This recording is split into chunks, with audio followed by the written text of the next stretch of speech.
everyone. Hey, everyone. Thank you once again for joining us on the Record podcast with your joint hosts, Tone and Leah. This is going to be interesting, doing podcasts like all day. And I'm bringing you guys another interesting guest. This conversation will range from politics to economics to Bitcoin, to a little bit of trading. And of course, it's someone that I actually followed before I knew what Bitcoin was. That, of course, is Michael Krieger. So go ahead and say hi, Michael. Hey, Tone. Hey, Leah. It's great to be on with you. Yeah, I've never, like I was mentioning earlier, I've never actually talked to you like this before, only over messages. So it's great to actually do this. But yeah, we've been in touch for a while, I think. We have, but I've known of you way longer than you've known of me. I think I started following your work in 2011, 2012, when I got into that whole libertarian aspect following Ron Paul. Ended up on your blog, which you're going to tell us a little bit about in a few minutes. Ended up reading your blog pretty much daily for a while there. And then eventually I decided to quit my job and also start a blog. And those of you that will, and of course, Liberty Blitzkrieg is the blog. It's in my video description. And when you click on that blog, you redesigned your website slightly. But my original website that still is today is very similar to what your website looked like. I actually used your website as like a blueprint for me to start my website when I started talking about, again, similar stuff. It ended up being just Bitcoin. So you were a bit of an influence in me quitting my Wall Street job and joining the blogosphere. I want to jump in there. See, that is such an honor for me, let me just say, because I've said this from the beginning and I say it now. You're like the perfect example of why I started doing this in the first place. It's because what I wanted to do is inspire people. I feel like I'm pretty good at communicating and getting people to say, you know what, my talents are being wasted in this terrible, boring job. And I have some other stuff to add in a more creative, game-changing kind of way. And you just did it, man. You just totally ran with it. And like, you've created a huge following. So it's amazing. I mean, like I said, like this is exactly my whole point, is so that I can inspire other people to go do bigger things, you know? No, it definitely did. You were one of 3 blogs I was reading daily back in 2012, 2013, before I got into Bitcoin. And it was you, Martin Armstrong, and Mish. Right. That's great. Those were the 3 blogs I was reading daily instead of working on Wall Street. But speaking of that, go ahead and tell my viewers your background, which is going to sound very similar to my background, and then we take it from there. Sure. So I joined Wall Street in 2000. I basically was the last class before that big tech bubble burst. So they hired anybody, which is why I got the job. I worked at Lehman Brothers. I was in equity research. I was doing integrated oil companies. So if you guys don't know, and refiners, if you don't know what those are, that's just basically the big ones like Exxon, Chevron, BP, Royal Dutch Shell. Did that for 5 years. So basically I had my head stuck in an Excel model. You probably know how that is. It's pretty terrible, but I learned a lot. Listen, like what got me to 2 things got me my Wall Street job: expert Excel and VBA in the back of it, and being able to query a database. Right. Now, understanding databases actually became very, very helpful, or not, for me to understand how all of this blockchain stuff is complete bullshit, because I know how to get around a database, which, is one of the reasons why I'm not a billionaire today, investing in Ethereum, different story. Well, maybe my psychiatrist will have to deal with that one later. But understanding how to query a database will basically teach you what these ICOs are all about. Side note. All right, go on. Sorry. Yeah. So anyway, that did not fit my personality well, but it was a great thing to do because I learned accounting. I learned how to read a balance sheet. I went through more 10Ks. I never want to look at another 10K for the rest of my life. Let's put it that way. But anyway, it sort of hardened a skill set that I'm not naturally good at. Sort of boring kind of Excel-based accounting kind of stuff. Then I left and kind of got the job that was perfect for me. I was on a commodities desk analyst at a firm called Sanford Bernstein. And there I was able to expand my horizons and basically look into all the commodity markets, including electric utilities. So this is where I sort of got to put my sort of macro mindset to use. And I was sitting on a trading desk and just making calls. It was really fun. I mean, it was a perfect job for me. I was really good at it. I was doing really well. And then the crisis hit. And that just changed my entire life. I mean, basically, I saw how the bailouts happened, and I saw how people like me, who were already doing really well financially and didn't need all of the government's help to save us, seemed focused on saving us, and that was it. I mean, from that point on, I I really just came to the conclusion that, you know what, I had nothing else to prove on Wall Street, and I didn't need to benefit from taxpayer bailouts anymore. And, you know, sort of that chapter of my life was done. I didn't really know what else I wanted to do. And that's probably shortly after you discovered me, because I just started writing and Zero Hedge started picking up my stuff. And then I did some interviews with Max Kaiser. And so, you know, I got a little bit of a following in that sort of a world. And, you know, and then I found Bitcoin in 2012. And then, you know, that was the phrase, this is what I always say, it's like my whole life I've been waiting for Bitcoin, you know, I just didn't know it. Right, but you didn't end up falling into this Bitcoin rabbit hole. You continued to write about politics and economics, mostly briefly mentioning Bitcoin. Yeah, so I did right. Okay, so right when I first started getting interested in it, right, my first piece that I wrote on Bitcoin was in August of 2012. And this is when it solidified for me that Bitcoin was going to change the world, because this is when WikiLeaks was using, and it became public knowledge that they were using Bitcoin to get around the financial blockade that had been instituted against them by credit card companies, financial institutions, and PayPal. And so at that point, I realized that this isn't just a little experiment that's fun. It has real world implications on the geopolitical sphere. And then I realized that this was huge, and it was going to be huge. And then, of course, you know, look, you know, as well as I do, I'm pretty good at looking at, you know, like a chart and price action. And this is when it was at $10, but I could just see the way it was trading in the chart. And I was just like, this is going up. So that was my first article. I did get pretty obsessed with Bitcoin for a while, right? Where I was writing a lot about it. But listen, I mean, the way I am is I get bored very easily. So any topic I happen to be writing about at any moment, I'll probably be writing about something else in a month. Really? Because you must have written at least 800 articles about Hillary Clinton. I wouldn't say 800. I bet you, and we could do a search here, but I bet you I've written more about Bitcoin than Hillary. But you're right. Really? I'll take the other side of that bet. Okay, we'll go to the numbers maybe after the show. Yeah, do a search for me later off of your blog stats. But I did write, no, but you're right. I did write a lot about the 2016 election because I did think it was going to be a monumental election. And look, I also, you know, I thought Trump was going to win the whole time versus Hillary, which yeah, so did I. Which right. But most, you know, but it's the same thing as with the crisis. You remember they said nobody could have seen it coming. It's like nobody predicted Trump was going to win. Well, actually, a lot of people did.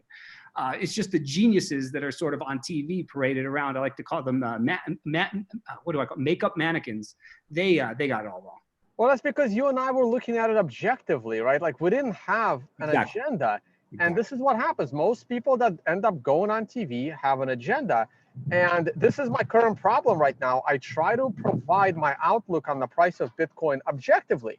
And because 90% of the people that go on TV or write a blog or do anything have their own personal agenda due to their own personal investments, they don't believe that there are people that look at things objectively and try to explain both sides, and they tell you specifically why they're going in one direction over another.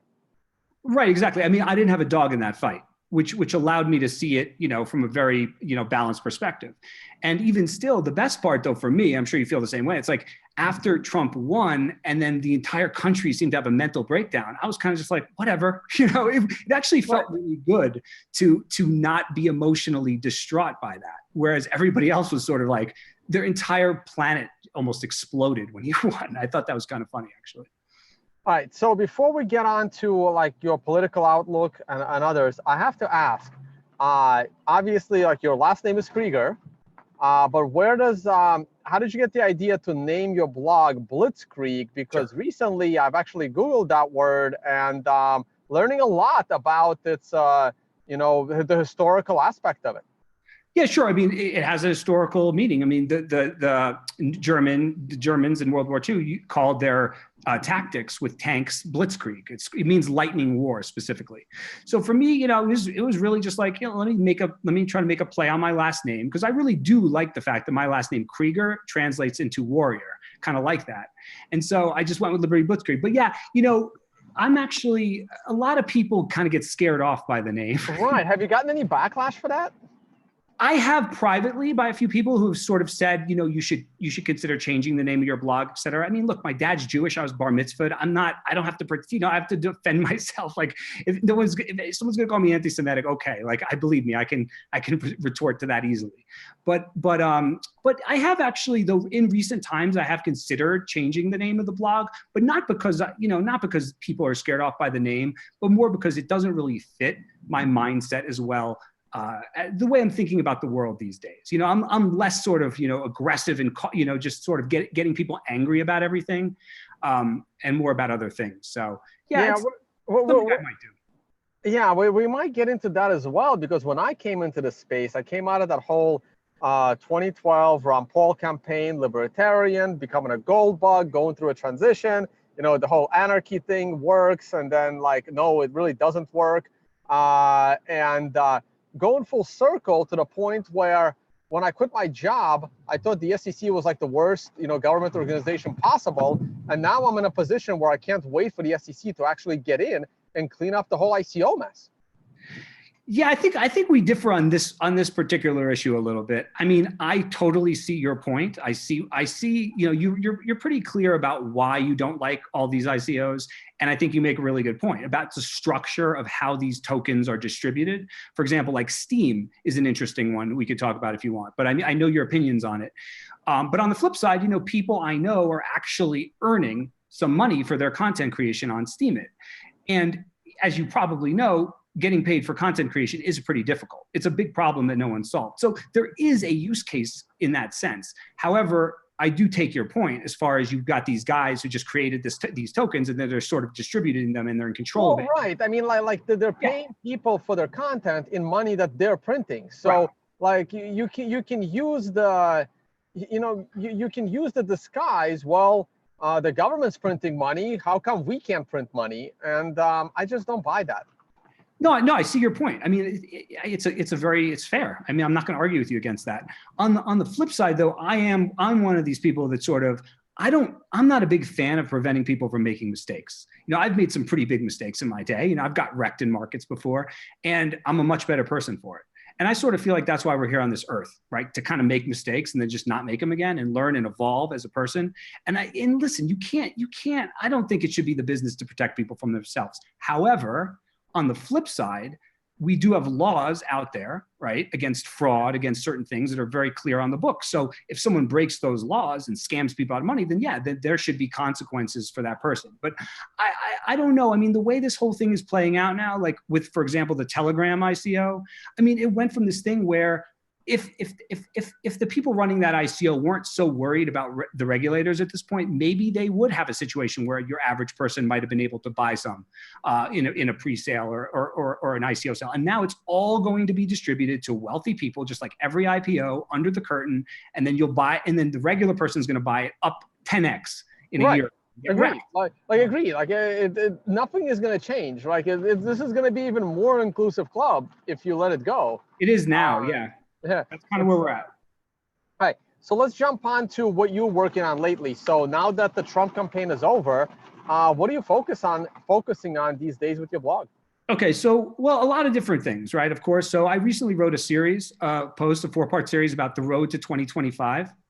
And in that, the basic premise of this post is that in the next, let's say 7 years, we're going to have this situation where that quote, right? Sometimes there are decades where nothing happens and weeks where decades happen.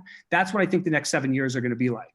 And the key component of this is that since essentially World War II, we've had a unipolar world in which the United States has been the boss of the world. The United States empire, and there's no other way to describe what the United States is globally, basically tells every country around the entire planet what to do, how they can do it, how they can structure their economies, et cetera, et cetera. Well, not every country. China and Russia have the military to stand up to the US.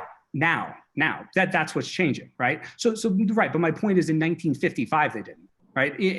Russia was sort of this counterbalance. It's true in the Cold War, but what I'm saying is, okay, so we can say, let's say from the fall of the USSR in particular, up until, let's say, the last 5 years, the US has been totally dominant, right? It's like that Fukuyama guy wrote this crazy book, The End of History, right? Which is preposterous. But anyway, you're right. That's the key. So what I think is going to happen is in the next 7 years, Russia and China are going to exert their influence in a much more significant way, and you're going to have what's called a multipolar world. And as a key part of this multipolar world, I also believe the USD is going to lose its status as the primary global reserve currency among nation states. And what do you see taking its place? I don't think nothing. So I don't think anything's going to take its place. I would sort of look at it as just like we have a multipolar world where the US is going to probably exert influence in, let's say, Latin America still, in North America in a major way. China and Russia will exert more influence in the Pacific, in East Asia, et cetera, like that sort of a region. Right. Well, China has been very influential in Africa these days. They're trying to take over the whole continent. Yes, they've been doing that for a long time. And in fact, Eric Prince, the mercenary of fame from Blackwater, has been working with the Chinese to actually achieve those goals. So yeah, you're absolutely right. China's been, and also the Belt and Road Initiative. This is a very, conscious effort by China to add infrastructure to the entire region so that the region is more dependent on them from a political standpoint. So yeah. No, I was going to say, so sorry. I know my audience always yells at me for interrupting, but do you think this is good or bad as you go? Okay, well, inevitable, number one. Good in the long run for the United States, because I don't think the US should be an empire. And I don't think the US empire is helping the average person at all at this point. And so my hope and vision is that after the US pulls back a little bit, because it has to overseas, we focus more on what's going on in this country. And I think one of the key components that I see happening is a decentralization of political power in the United States. And I think Bitcoin is sort of this gateway drug to decentralization generally. And that's been one of my big passions. So like you guys, people that are very focused on Bitcoin are so important and it's key. But for me, I like to take the principles of Bitcoin and what I learned from Bitcoin and what it shows us that we can do in money, and then translate that to other things. Because at the end of the day, for me, the notion that Washington, D.C. is making decisions for 325 million adults in an extremely geographically and culturally diverse country is a preposterous notion. And it's extreme centralization. And so I think that we're going to have movements where local power, state power, community power become much more important in the sort of rebuilding of this country from the ground up. And I would call that decentralization. Look, the United States Constitution was designed as an experiment in political decentralization. All right, I have so much more to say, but I want to get over to Leah. I'm sure she has a couple of questions, and she's been keeping an eye on the live chat. And I've been keeping one eye on the live chat. I'm not really liking what I'm reading, so I'm going to ignore that. So I'll leave it to her. I have a bunch of questions. I love to I have a lot of questions too. Yeah, about Fukuyama and what he. She's read the book. Everyone knows I haven't. I actually haven't either, but I know the premise.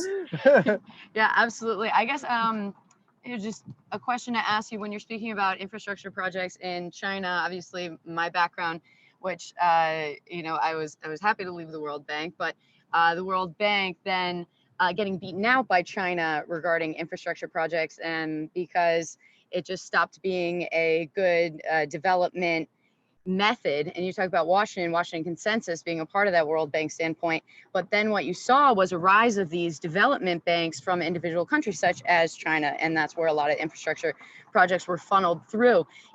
So Fukuyama would talk about how liberal democracy is in the decline. Do you worry though that it's just changing their vehicles? As far as power, as far as free trade not being as free, and even though yes, we're taking away from the United States and there's other powers coming into play, but I would argue that I still don't think that free trade is fair trade. Oh no, well I don't either. I mean, that's for sure not. I mean, look, what ended up happening is I know some people that profited off it. There was just a labor arbitrage with China, and American businesses said, okay, well we can pay these guys 2 cents versus $1, and we're going to go move our manufacturing there, and made a ton of money.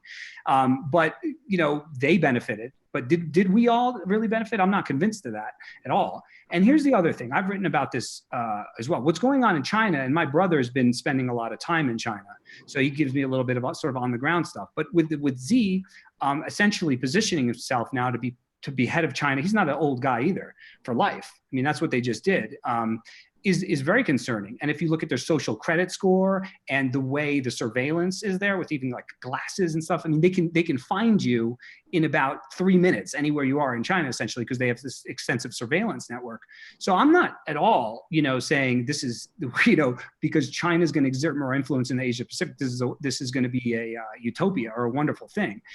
What I am focused on is the United States, and where I am also in Colorado, and I do believe that a non-imperial America will be beneficial for your average American over time. Initially, it will be a shock because, again, if the U.S. dollar loses its current dominance in the financial system. So, for example, I read this article that said that the United States has about 20% of the world economy now. But yet the dollar is still used in 80% of financial transactions. That's completely unbalanced. That's completely lopsided. And I think you guys know why. It's because of the petrodollar and because of the fact that you need to convert to USD or hold USD to buy commodities such as oil. That money then gets funneled back into US financial assets like treasuries and keeps interest rates low, et cetera. So there will be a huge impact if countries start accepting other currencies for their commodities, because there's less dollars then that need to be held and less dollars that need to be recycled around. So that will have an impact on the United States overall. But once we get through that transition, I think that the opportunities are great because, look, if we're talking about infrastructure, you know what the infrastructure of this country is like. It's terrible. It's like it's seriously, it's worse than a lot of like third world countries across the nation. And why is that, right? But we're building infrastructure in Afghanistan, in Iraq. I mean, all this money is going to build infrastructure in other countries. It is pretty crazy to me. So I think that'll change. One last question on it. Go ahead. Yeah, absolutely. And then just to follow up on that, I mean, I think also you're pointing to the point of that through neo-patrimonialist structures, it all sticks on the top if we're talking about sub-Saharan Africa. Do you think then with these digital payment systems, if I'm understanding you correctly, could it be a way to bypass then these strong men and therefore change up the social order there? Yeah, exactly. So that's a great question. That is why I am passionate about Bitcoin, and more broadly speaking, the idea of, again, decentralization of political power as well. It's very important, right? Right now we vote. Representative democracy is in the United States is essentially you voting for someone to vote for you. And the reason that existed was back 250 years ago. That's what you had to do. Because if you were in, let's say, one of the colonies and you had to send someone by horseback to Washington, D.C. to be aware of issues and vote for you. Nowadays, you don't need that. You can have a more of a sort of a direct democracy where you're actually voting on issues. And I'll give you a good example of that. So in Colorado, we were the first state to legalize cannabis in 2012. That was done by direct referendum, where we put on the ballot and it said, okay, do you want cannabis to be legal? And the people of the state of Colorado voted yes. And guess what? It's been a tremendous success. And if we had been waiting for Washington, D.C. to do something, guess what? It still hasn't happened. So this is the point I'm trying to make. The point I'm trying to make is that the states and communities were always designed to be incubators of experimentation and to do things on their own that you don't necessarily want to do for 325 million people. So this is the future I see. And yes, as far as like cryptocurrencies, I see parallels. So I think a lot of people will still be stuck in the old sort of nation state fiat currencies, and those aren't going away. But for those of us who are aware and knowledgeable and take the initiative, we're going to kind of create our own parallel global ecosystem, parallel global economies where we're dealing with each other. It's already happening. But I see that happening even more and more. And so the smartest thing you can do is right now start to get into these parallel economies, parallel and free market currencies, and start connecting with people in them, because that's where their opportunities are going to be, voluntary opportunities. All right. You have any more? Go for it. All right. So something you said earlier, and all right, let's see. So this decentralization that Bitcoin started, look, it's a little weird, right? So one of the things I've been saying, I'm still, well, what are your views on Bitcoin price? So before I go there, right? Like, obviously we're all bullish long-term, right? But short-term, I'm still a little skeptical. I still think this bear market is with us, and you've been a part of multiple bear markets as a trader And back when you were working on Wall Street, you left Wall Street, you were a trader. When was the last time you were a trader? Are you still trading or not much? So not so much. No. I mean, I do move. I will move in and out of stuff a little bit, but no, not really. I mean, I just take things opportunistically. So, for example, I did buy some Bitcoin this year. Below 10,000, I think, is a buy. So I bought some in the 9s, I bought some in the 8s, I bought some in the 6s, but I hadn't bought Bitcoin since 2015 before that. So I'm just very opportunistic. And I did sell some when it was higher at the end of last year. I mean, I don't know if you knew this, but when Ripple was going to $250 and above, I was saying very publicly on Twitter, I was like, this is the stupidest thing I've ever seen in my entire life. I'm not touching this space until we have a crash. And then we got a crash. So as far as where we go from here, I'm pretty sympathetic to your view, although I could easily see that the low is already in, but we're just going to consolidate for a while. Right, it's possible. Let's put it this way, okay? So if you look back to the last, you were around for the surge, right, in late 2012 and then into 2013. There were a couple of surges. Not 12, but 13. Okay. Both surges and 13s I was around. Now, was 13 the halvening year? Or was it 12? No, it was November of 2012. Right, there you go. Okay, so if you look at when, we started going mooning, it was right before that halvening. And then the same thing happened this time, right? You had a period of consolidation after the last bubble popped. You had a period of consolidation, and then you started moving up again strongly right before this last halvening, which I think was in summer of 16. Is that July. correct? Right. Okay. So for me, if you just look back at history, you sort of have to assume that the next big move, just based on the supply getting cut in half, the new supply getting cut in half. That's already happened. Right. The next one's 2020. So you got a little while. So to me, the price from now until, let's say, a year from now is in a sort of vulnerable spot because you're kind of too far away from the next halvening and you still have a little bit of excesses. So my personal, let's say, base case, and I would assign this like maybe 50% probability, is that we consolidate for a while before our next run, and our next big run might start sometime next year. That's my base case. But right. Go on, finish.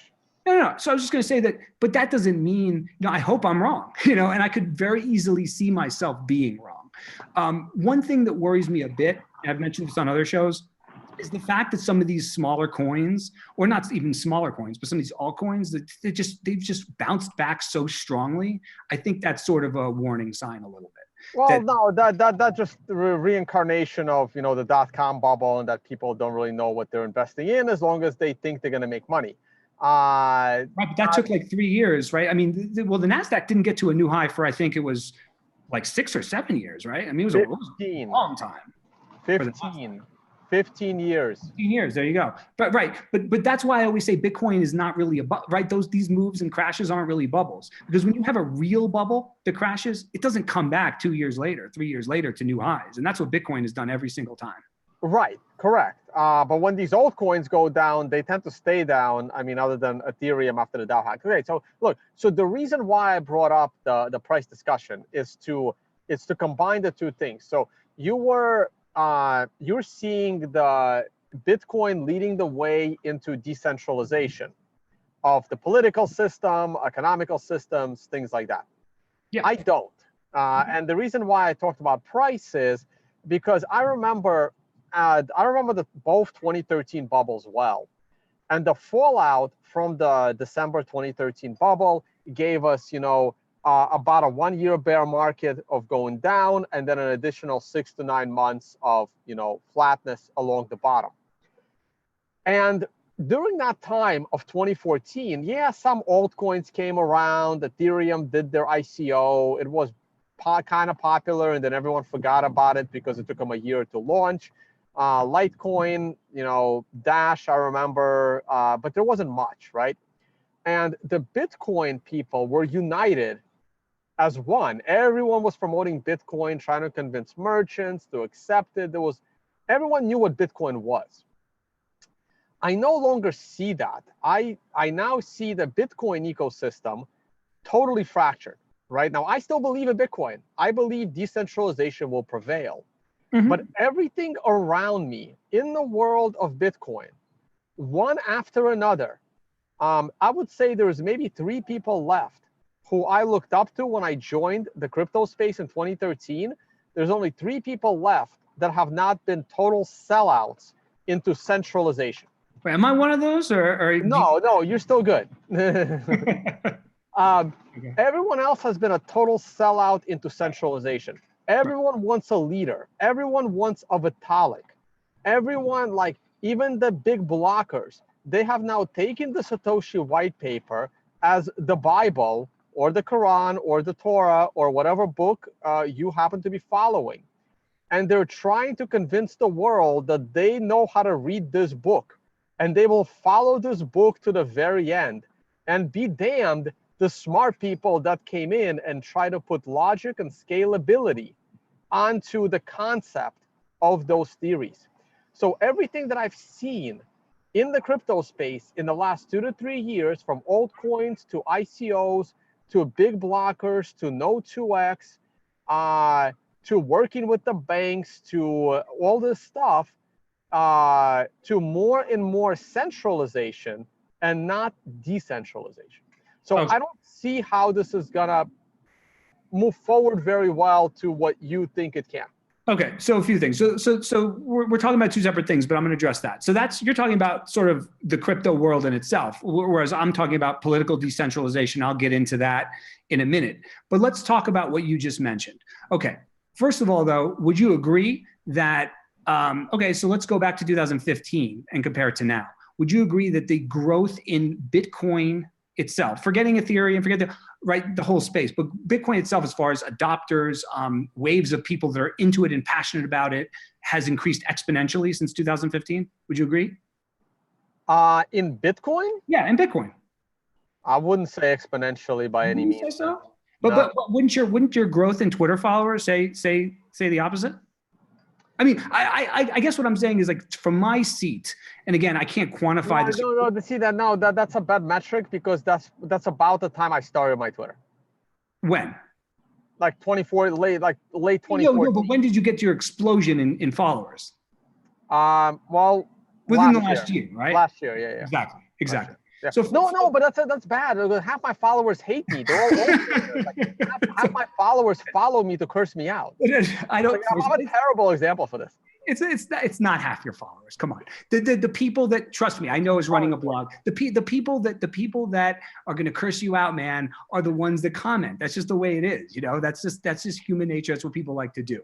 My thing. Okay. Here's the thing, right? Has interest in the space increased exponentially? I'm gonna say yes. Right. Has interest in Bitcoin itself increased exponentially? I'm gonna say no. Okay, I'm gonna say yes to both. That's my view. So I'm not sure why you feel that way, but I feel strongly that's not the case. Just based on, you know, people that I know around in my life, you know, that didn't want to hear it before and are interested in hearing it now. And no, not all. Wait a minute. Not just because of the money.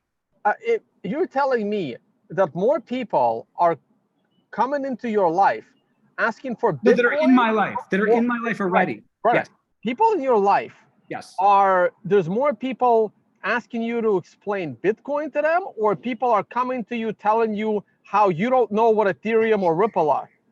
Look, I don't get that. So no one comes to me and tells me that, because I'm just not that, you know what I mean? I'm like not that important in the Bitcoin world. So I don't get that. You know, you get that, right? So I don't know what it's like to be Tone Vays, but I'm just telling you what it's like to be Michael Krieger, who again, see, I think I have a better perspective than you do, actually. Because you're going to get the heat. You're going to get all the crap. You're going to get the haters. I'm sort of on the sidelines where people in my life know that I've been into Bitcoin for 6 years or 5.5, but they don't. But I don't get the masses yelling at me. You know what I mean? So what I'm saying is that yes, people in my life that I've been telling about, because of course I told everyone to buy it, you know, 5 years ago, and nobody listened. Yes, a reasonable percentage of those people have turned the corner as far as understanding the importance of it and being interested in it. Now, are they like me and you, as far as like really like super passionate about it for, let's say, the philosophical reasons that we are? Probably not, but it's certainly better than it was back then. But see, that's the thing. Like, I think there's so much more misinformation today about Bitcoin than back then. Like, I'm a little scared. Like, if I was getting into the space in the last 12 months, I'd probably be on the Ripple train. I'd probably be, convinced that Bcash is Bitcoin. This wasn't happening back then. Yeah, okay. But look, here's the thing, okay? It's going to sort itself out. Look at where we are right now. What's number one? What's the number one currency, cryptocurrency? It's Bitcoin. It's Bitcoin. It's still Bitcoin. When you see articles, Bitcoin's always at the center of the articles. It's very rare for you to see a cryptocurrency or even blockchain article that does not first and foremost mention Bitcoin. It's still so dominant and so much the leader. It's not even funny. And well, that's because people like us continue to like put our blood, sweat, and tears into it, and there's not that many of us left. I guess I don't see it that way, man. You must have, man. Those trolls must be bad. but look, I get it though, because again, on my website, I mean, it's like the only people that want to comment are the ones that are just angry, But no, I think that here's the other thing. Okay, what percentage of the world actually changes the world ever? It's always a small percentage. The tiniest of tiniest percentages. That's correct. And in my view, the tiniest of percentages, the smartest and the youngest on this planet are into Bitcoin. I mean, let me tell you, because I agree, which is why I still believe in Bitcoin, and I believe it will prevail. But decentralization is so hard to maintain in general. Right, but everyone is fighting to remove the decentralization aspect of it for the control. Right, but okay, so look what happened last year, and you were a huge part, right, of protecting essentially Bitcoin. I call them the rabble rousers, right, like the grassroots, the No 2X, the UASFs. Okay, I watched that very closely, and I watched it not from the perspective of I'm going to get on Twitter and hashtag stuff, but I watched it as an analyst, and what I saw, okay, and I'm not unbiased, but what I saw was for the first time in my life ever, the grassroots win the battle. I mean, you had the miners and the powerful VCs and the corporate interests and the CEOs all on one side, and they pushed aggressively. I mean, they pushed it down to the line, as you know. And who won that battle? Who won that battle? People like you did. The users won. Yeah, that's big. When has that ever happened before, Tone? Think about the bailouts. They tried to vote on TARP. They didn't get the votes, and they did it again, and they got the votes. Right? The people never win. Right, and this is exactly what I'm saying, right? Sandinistas. They didn't win, and then they do it again, and they do it again, and each time they do it, more of us, the grassroots fighters, like we just give up, and eventually you're not giving up. I'm not yet, right? But what are you gonna do? Come on, right? They're gonna try again and again and again, yes. And I don't know how long Bitcoin will maintain its decentralization. I hope that it lasts forever. Yeah. But the moment I see that decentralization being lost, where do I move my money? I don't know. Tone, come on. You'd be unhappy if there wasn't a little bit of a fight here. I mean, that's the whole point. Again, you're right. Okay, it's this thing where like there's no. Even if you study the American Revolution, right, and as soon as it was over, right, the same sort of conflict started propping up that they were fighting against. It's I think it was Jefferson or maybe it was Washington to put down like the Whiskey Rebellion. I mean, it's like this is history. And my point is that you are absolutely right that there will always be people who want centralization and control. It's like the never-ending battle of humanity, and so. I guess what I'm saying is this idea that Bitcoin was just going to get on the scene, take over, and change everything overnight without nefarious players or centralizing forces fighting back was never going to happen. And so we're just dealing with the human struggle that we always deal with. And look, just be happy that you're on the right side of this. And so far, we've won. All right. So you've been watching politics and forever. You know how they think. What do you think is the next battle Bitcoin is going to face? Yeah, so I think, look, if I were the state and I wanted to really, we're still fighting each other. We haven't even gotten to the state yet. I don't think the state. I think the state's still letting us fight it out so that they know who they're fighting. Yeah, no, I don't think they're ready to do anything. But I think I think the on-ramps, though, and the on-ramps, off-ramps is the big weakness, and it continues to be. I mean, think about the fear that would be in the Bitcoin community if all of a sudden the government, politicians, or whatever, said that banking institutions, right, that are FDIC insured or right, part of that system cannot deal with cryptocurrency exchanges, period, at all.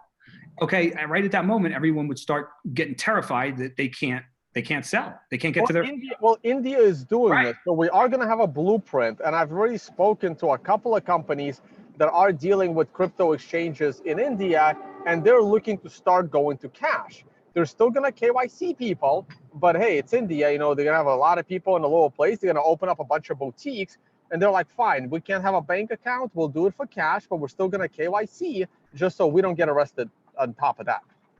Right. No, you might have to KYC, which you already have to do, you know, in the US. I'm saying if they made it so that you couldn't get they try, that's what I would do essentially if I was trying to be evil.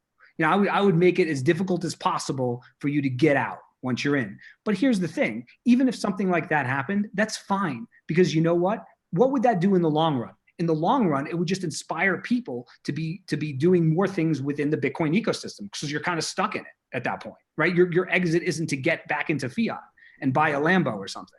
So it's all part of the process. But, you know, for me, no, I don't think, like you mentioned, I don't think politicians are ready to do anything now. And I think, and this is one of the reasons that I was sure, where everyone was telling me the government was going to crack down and hurt it, I felt that was not going to happen all the way back to 2014, because you had people like Mark Andreessen, you had these VCs who were on it, and they're influential. I mean, some of these guys are billionaires. And now you have Peter Thiel. And so you have to understand, like, people have to understand that you have some level of political cover, just because at this point, you have a lot of really wealthy people that own Bitcoin. Right, and you've also, we're going to go to Leah and our audience questions. Were there any intelligent questions? One, maybe Michael. two? One last question, sorry. So you've also written a lot about like the SEC and the traditional regulation on Wall Street and all those scandals, right? Well, for me, the big thing was I believe that the bailouts were extremely unethical and lopsided, and preserved a system that shouldn't have been preserved. And most importantly, by not jailing any bank executives, we created a system where, again, you're incentivized to steal. You're incentivized to commit fraud in the United States, because powerful people, it's not just on Wall Street though, it's everywhere. Powerful people don't go to jail. And you've also covered, you know, the insider trading legality of the congressman. Oh yeah, they can insider trade. I mean, they can do whatever they want. But there's just no law saying that they can't, right? They can trade anything. So, and the reason why I'm going with this, where do you think the regulation might go on crypto for those same reasons? Because a lot of those powerful entities are invested in coins like Ethereum and others. So isn't there a potential incentive to try and, you know, legalize things that are potentially technologically and economically dangerous for a financial agenda because you're invested in those things? Absolutely. And beyond that, even what I've been saying recently is this is where Lightning, I think, plays a key role. If Lightning and the second layer can take off and start to add utility to an average person, even, or through apps, or in ways that we can't quite imagine at this moment, that will be the ultimate political cover. Because if the second layer is successful and starts to touch people in their everyday lives, Bitcoin becomes, not only can you not shut it down, it becomes an important part of the US economy. And I think, you know, from my seat, if I was actually trying to spark an economic renaissance in this country, I'd be encouraging this stuff like crazy. Yeah, I mean, sure, I would have rules and stuff, but this is where, listen, this is where as you mentioned, this is where these smartest people, not just in the US, but in the entire planet, the smartest, most motivated, interesting, creative, iconoclastic people in this world are working on this stuff. And so you should be encouraging your country to be a leader in it. And I know that sounds cliche, but it's very true. And any country that encourages this space is going to win the next 100 years. Yep, that's great. I will say that I think they're finally putting in laws that are not going to allow like congressmen to just trade on, because they have a lot of insider information.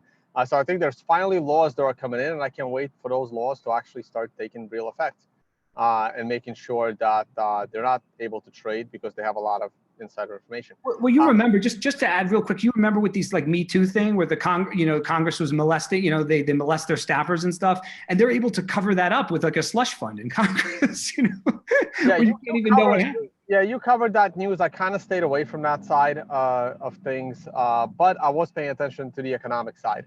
But I try to stay away from that end. All right, Leah, let's see. Do we have any questions? We do. I have one, and I'll roll up one of the live chats one with it, if that's okay. So there's a international political econ theory. It's kind of not that well known, but it's called the J curve. And in the J curve, it's the idea that it's not at the lowest point when revolutions really take off, like the French Revolution, but just as things are getting a little bit better, as there's stabilization enough in Maslow's hierarchy of needs, that you can really gain the momentum for a massive uprising, let's see. So if we all believe that Bitcoin is a revolution, my question to you would be, what would the use case be that we can finally all come together and get that J curve going straight up? Right. So I think it's happening, number one. So I believe that we are in the reasonably early stages of the entire planet changing on a paradigm basis. And Bitcoin is the leading edge of that. Essentially, when the history books are written about how the world changed, Bitcoin is going to be like chapter 1, in my opinion. Now we need to talk, let's talk about revolutions then, because there's the American Revolution and there's the French Revolution, and they were very different revolutions, okay? So in the case of the American Revolution, this is what I often say. The people that were key in starting and sparking the US Revolution were some of the wealthiest people in the colonies. John Hancock was, I think, one of the top handful as far as wealthy people in the United States colonies. The others, Washington and Jefferson, these were not people that were starving for bread that started a revolution. Okay, it wasn't like they couldn't eat, so they got pitchforks. It was a revolution of oligarchs, essentially, against Great Britain. And there's nothing wrong with that, because it actually turned out a lot better than the French Revolution did, where, as you know, they're starving peasants who took it, started chopping heads off. And so revolutions can manifest in all sorts of different ways. And that's why when Bitcoin came on the scene, I became optimistic about the future for the first time. Because until Bitcoin, I didn't see a creative, non-violent way of getting out of the mess we're in. And I believe that Bitcoin, so many people have told me this, that they were like in doom porn until Bitcoin. And now they're optimistic about the future. And think about how important that is, because these are people that were hopeless, that now have hope. And by the way, these are also very smart people. So you're in a situation where before Bitcoin, a lot of people were on YouTube, like watching Alex Jones videos, like getting all freaked out, and buying freeze-dried food. And then they hear about Bitcoin and they're putting all their energy into Bitcoin. That's undoubtedly a good thing. So don't discount, Bitcoin as part of the revolution. And again, even if Bitcoin fails, right? The bug, I think Taleb said this, like Nassim Taleb, and I agree completely, that the virus is there, like we've seen it, we've seen what can be possible, and there's no closing that down now. It's in our consciousness, right? Of the smartest people on earth, the consciousness that we can send value peer-to-peer, permissionless, censorship resistance. You can't hide that idea. It's just like when the printing press was invented. The church didn't like that, but guess what? They didn't ban the printing press. We still have books, and we have more and more books, and then you have the Enlightenment. So this is my point. This is what I think we are. I actually think we are, over the next few hundred years, this will be an enlightenment. I think we're entering a new enlightenment. To follow up on that, from the live chat, we got the question, when do you think that Bitcoin, or will it be dominant in less stable countries? Like dominant in what sort of a country? Like a Russia, or? No, like a Philippines, like, Zimbabwe, for example, Kenya. Or like, let's say Venezuela, right? Where we're seeing, Our petro coin. Right, right, the petro. Yeah, no, I think that all of these, the answer is I don't know, but what I will say is that in these countries is where we're going to learn how to fight against authorities trying to shut it down. So, for example, in Venezuela, they've been attacking the miners. In China, there's been a little bit of that too. In China, they're shutting down the exchanges. And so what you're seeing in the less stable, let's say more insecure, more authoritarian countries, this is where you're starting to see different forms of crackdown on Bitcoin. And Tone mentioned India earlier. So the way I look at it is these are just test cases. Again, So for those of us in the Bitcoin community, we see those and we say, okay, well, this is how they're going about it here. So they're probably likely to go about it the same way in other places. And so then you learn and you get creative and you figure things out. And so that's the key thing in my view is we just need to figure out how to get around all of the various, ways the governments are going to try to kind of put pressure on this ecosystem. And we're seeing that in more unstable countries or more authoritarian countries, let's say. A different question, and thank you, Michael. What do you think altcoiners' primary objection to Bitcoin is? Do they hate Bitcoin? I don't have like really any. What is can someone tell me what the altcoin mindset is, and then I can answer that? To get rich. Wow, It's the only one, because I don't think they're capable of understanding that if an altcoin overtakes Bitcoin, the store of value property across all crypto disappears. Yeah, you're right about that. I think they're able to comprehend that fact. Right. And they just want to get rich. And it feels to me like they want to go back to the old fiat system, because that's exactly where we're going to go if an altcoin takes over Bitcoin. They would just want to cannibalize themselves for a short-term Lambo. Okay, no, I think you're right about that, actually, Tone. I've heard you say that before, and I agree with you. If Bitcoin gets wrecked in a very ugly way, you're right. The store of how can you just? It doesn't make sense. The entire proposition of Bitcoin as some sort of a store of value cannot just be transferred to another coin that exists. It won't happen. But I also agree with you about the primary motivation of people very involved in altcoins. It seems to me that they feel like they missed Bitcoin, and so they're looking for some other coin that can get them the returns that they didn't get in Bitcoin. And so, look, hey, that's just how human beings are. And I can't worry myself about the fact that, hey, that's just how most human beings are going to be. What I care about is that through all the noise, Bitcoin keeps advancing, which, as far as I'm concerned, it is doing in spades. And the people, the best people, right, the smartest, the most ethical, the philosophically grounded people that care about decentralization, stay with Bitcoin and work on Bitcoin. So that's sort of my thing. It's like, look, what do I have to say for someone that's in this space just to make money? You're not interesting to me, right? I mean, you're not doing it. You could go trade penny stocks. It's the same thing. Right. Oh, they're learning what penny stocks are. Right. Like all of this volatility has been around. It's been around for decades. Exactly. It's all been there. They're just realizing it now. Pink sheets. Yeah. Oh, yeah. It's all been there. All of this, almost all of this has been done before. The only innovation here is proof of work. And most people still don't see it that way. Yeah. I mean, well, for me, it's just the fact that, look, the fact that you can actually send something of value without a third party, without a middleman. Well, right, but that's proof of work, right? That's the innovation. The reason why you're able to do that is proof of work. Right. It's not proof of stake. Proof of stake was there all along. It's been there in the king days of taxes. That's a proof of stake system. Proof of stake has always been there. The innovation is proof of work. And of course, as others have pointed out, the innovation is also that it's leaderless. Right, that there is no philosopher king that we bow to in Bitcoin, and I think, as you know, look, you've been around for a while, but for me, I sort of took I was writing about other things, and I wasn't as looking at Bitcoin for a little while, and then I looked, and all of a sudden there are all these new people with tons of followers, right, and it's just because they weren't even around in 2014. And that just speaks to the leaderlessness of it. And then, as you know, also, some of the people that when we were coming up were looked onto as sort of the gods of the Bitcoin, right? They're disparaged now. They're hated. And so but that's good, right? I mean, that's creative destruction to me. And we don't have that anywhere else in American society anymore. As you know, you don't pay attention to this, but I do. You can mess up. The more you mess up in media as a journalist, the more you get promoted. I mean, it's incredible. Like the people that got the Iraq, who were cheering on the Iraq war, like David Frum, who killed hundreds of thousands of people on fake news, they're the ones on the soapbox now preaching about how terrible Trump is. And it's actually incredible. But it's always been that way, right? Wasn't Pulitzer was like one of the most notorious people he has an award? Right. Well, no, you may be talking about Nobel, Alfred Nobel. I think he had to do with dynamite or something, invented dynamite. But no, that's it also Pulitzer. About Pulitzer. Yeah. So Pulitzer, the inventor of yellow journalism, has an award named Pulitzer. Okay.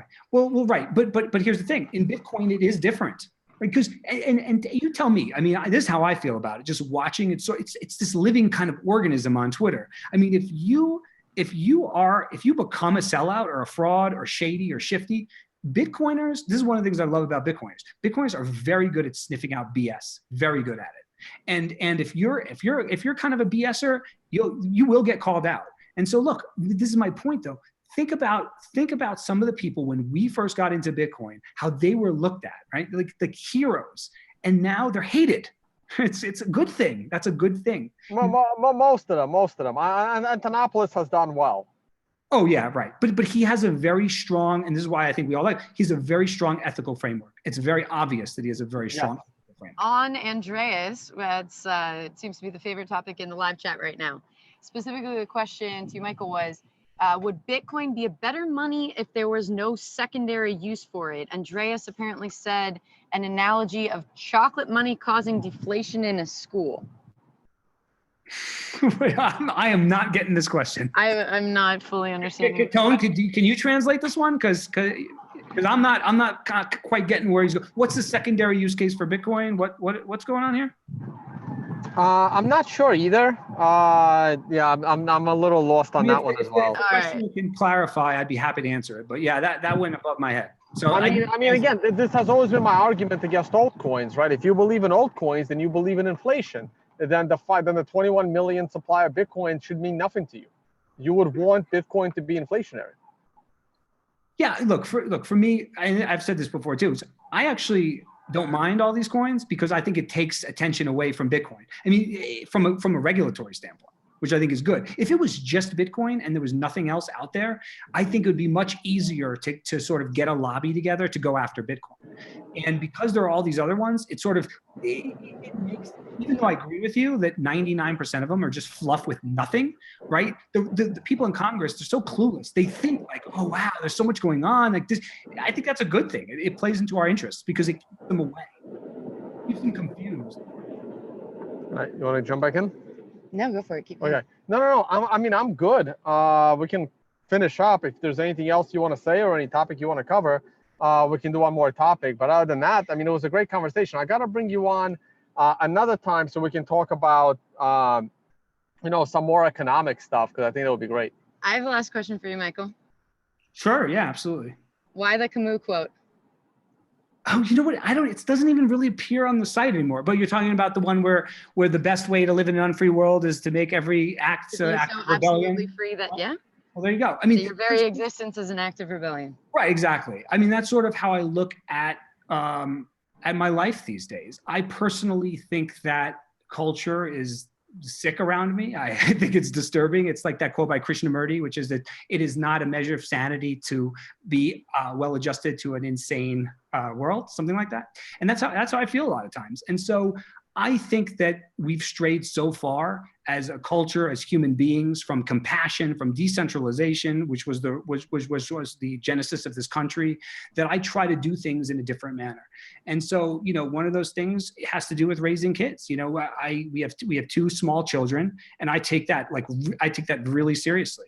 And I try to do. I feel like in this country, we've got to the point where parenting is seen as like this annoyance almost, where you just throw your kids over to daycare and you got to get your job going. Whereas I look at it as raising kids, to me as a father, is one of the most important things I could possibly do. I can't think of a better use of my time. I mean, I compare it to my career. Most people's careers, what are they really doing all day? They're not doing anything. It's like what David Graeber called bullshit jobs. He says like 90% of jobs are bullshit jobs.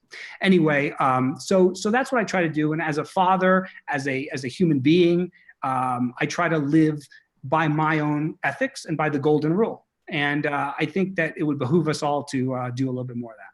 Yeah, so we got a little bit clarity on that chocolate question. You wanna? I can clear it up, and it's actually a really good point. Okay. And I've been talking about it without realizing that there was some kind of a theory around it, and people have done research. In that, money should just be money. It shouldn't have additional uses. So, for example, you don't want chocolate to be money in a fifth grade because kids are going to eat the money. Right? Because it's chocolate, right? So it's a secondary use for money. This is why I think Ethereum is one of the dumbest money there is, because they're using it to power every single smart contract. And I've always like said that you really want one use. Like, do we want Bitcoin to be simply money and to be the best money? And the more use cases Bitcoin has other than money, the more economic forces are driving this Bitcoin ecosystem in multiple directions with multiple agendas. This is my problem for Ethereum, is that this guy is programming on Ethereum, wants it to be money, and this guy is programming on Ethereum, wants it to be gas. How the hell do these people get to a consensus on anything? Because they have different understanding of what their own thing is that they're coding. Right. Okay. So two things I want to address on that. Number one, I agree. And that's why gold has served as a neutral, right, non-state actor money for so long. It's because you don't consume gold. I mean, essentially all of the gold ever produced, sunk to the bottom of the ocean or someone buried it and forgot about it, exists in either central bank vaults or some really rich person's vault. And that's why it serves as good money, because you have all of this supply of gold that will enter the market if fiat currencies are strong, and it will exit the market if fiat currencies are weak. And so that's why silver has too many industrial uses, copper, all these things. They can't be oil, they're consumed. It doesn't make sense to use them as money. That's exactly right. And also it flattens out the volatility based on mining supply. So let's say a huge gold mine is found and the supply can increase 3%, 4% next year, production, right? It won't really matter at the end of the day, because in the context of all the gold ever produced, it's a blip in an ocean. And so that's one reason why it's absolutely correct that you want money to not be consumed. Two, though, listen, I mean, all these other coins, they're so, as you mentioned, they are so centralized, and more importantly, they're sort of centralized around a leader, or in the case of Ripple, around Ripple Labs, to the point that if you can change, I mean, I think with Ethereum, there've been bailouts, right? I don't follow it that closely, but haven't there been like? Yeah, there's been one very famous one. There was one famous bailout which told the SEC that it's a centralized coin. Right. But the point is that exactly, whenever you have an actor that can influence and do something like that to your chain, it can't be really seriously considered money. So I have no problem with Ethereum. I don't care about Ethereum. Like, go for it, guys. I think a lot of people that are interested in it and into it have decent intentions. I really do. But no, it's not comparable to Bitcoin as a neutral, decentralized money. It's not even in the same ballpark. Well, I agree. And on that, right, is the beauty of the fungibility of Bitcoin. I mean, we're talking about gold, which, as we very well know, in World War II, when you couldn't take your house, you couldn't take, your stuff with you, everybody converted it into gold, unfortunately also diamonds. It's a terrible store of value, and tried to carry it across borders. But what is it? Very damn heavy, right? So maybe, a question back to you is, given the huge benefits of the fact that it's completely fungible, Bitcoin, but we're talking about it being a store of value, or potentially debunking that it doesn't become a secondary store of value, or have use case. When do you think, though, that it will be comfortably fungible Bitcoin? I mean, we talked about Lightning Network, everything, but everybody's still on the fence. I think your big point, right, about being able to transfer value out of a politically challenging or dangerous environment into another is the most important probably use case for Bitcoin in the world we're going into. And that's what I think is going to spark the next big rally, because in this day and age, with everything being about terrorism and borders and all that stuff, you cannot move gold around. It's not going to happen. Metal detectors. Everyone keeps forgetting about those damn things. Yeah, it's not going to. And so there's two things that Bitcoin can do that gold will never, ever, ever be able to do.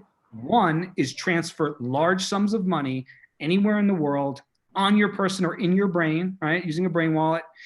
Gold, you obviously can't do that with gold. Number two, and this is what I find so ridiculous when people talk about gold-backed cryptocurrency, it's like, listen, what are you even talking about? They tried that. It was called e-gold. Not even didn't work. But even if it worked, it's not even real. It's a counterpart. You're transferring a claim. You can't send bits of gold over the internet. You're just transferring a claim on gold, which has counterparty risk, which has a third party, which means you're at risk of that party. So, but with Bitcoin, you actually are sending it from one person to another without, it's not a claim, it's not a derivative. And gold can never, no matter, you can make the most incredible and interesting gold-backed crypto in the world, but it's a claim on gold. You're not sending real gold unless you're sending it to the mail, right, or on a Brinks truck. So this is something the gold bugs don't understand. That no matter what, gold can never compete with Bitcoin on that. Yeah, absolutely. And maybe as a final quote, I'd be curious if you agree or disagree. And I am not a Marxist, first, I am not going to go into politics here, but kind of just in summation of what you're saying, I will always remember when Marx spoke about ensuring of the domination, replacing the domination of chance and circumstance over individuals with the domination of individuals over chance and circumstance, and ensuring that we have, you know, complete control over our own destinies moving forward. And Tone loves making fun of me, so he's laughing at me right now. Yeah. So right. So this is the key thing of the world that I see going forward. And this is like the quote I have at the top of my Twitter. I say, I'm not a libertarian, I'm not a Republican, I'm not a Democrat, I'm not a socialist, I'm not an anarchist. I don't label, because at the end of the day, what I believe in is human beings are so different and so varied, and they should be able to live the way they want to live voluntarily. So for example, I'm not going to want to live in like on a kibbutz or in a communist country or state, right? That's not for me. But if there's, you know, 1 million people that voluntarily say, hey, I want to move over here and we're going to create this kind of weird, you know, environment and live in it, go for it. You know what I mean? I'm not going to tell you that it's wrong. I don't want to impose lifestyles or political systems on people. I want people to be able to choose to live how they want to live in an incredible variety of different ways that sort of reflects the differences that we have as humans. And then we can cooperate and exchange voluntarily on our own. That's how I see things. I'd love to see just like 1 million different sovereign types of random, weird, creative communities spring up all around the world and displace nation states. That's what I'd like to see in 150 years. I won't be around probably, but yeah. All right, we're good? Yeah, thank you so much, Michael. I think we're going to end it here. Michael, tell our people how to find you. And I do have your website in the video description and your closing thoughts. And then it would be great to have you on again. You know, especially, I'm going to have you on way more often during the next presidential election. I think it'll be great. You did amazing coverage of this election. Kanye? McAfee again, maybe. Yeah. So thanks, Tone. Yeah, no, absolutely. Always happy to come on with you, man. Like what you've done. You know, again, that's why I started writing is so people can get out of that old stuff, do their own thing, show their talents in an important way. I'm at libertyblitzkrieg.com. I do a lot more on Twitter now at libertyblitz. What I write on my Twitter is what you're going to get. I will not confirm your biases. Okay. Whatever you think, whatever little hole you want to put me in, I will piss you off within 10 tweets. So follow your own risk. Awesome. Michael, thank you for coming on. Go ahead, give him a follow on Twitter. Check out his blog. Liberty Blitzkrieg's been around a long time. I'm still a fan. I still get to catch an article here and there. Used to read it every single day, you know, before I started out. But you know what it's like to be a content creator. Only so much time in a day, unfortunately. It's true. But thank you so much for coming on. It's been another episode of On the Record. I am, of course, Tone Vase, being joined by the lovely Leah Wald that is visiting New York.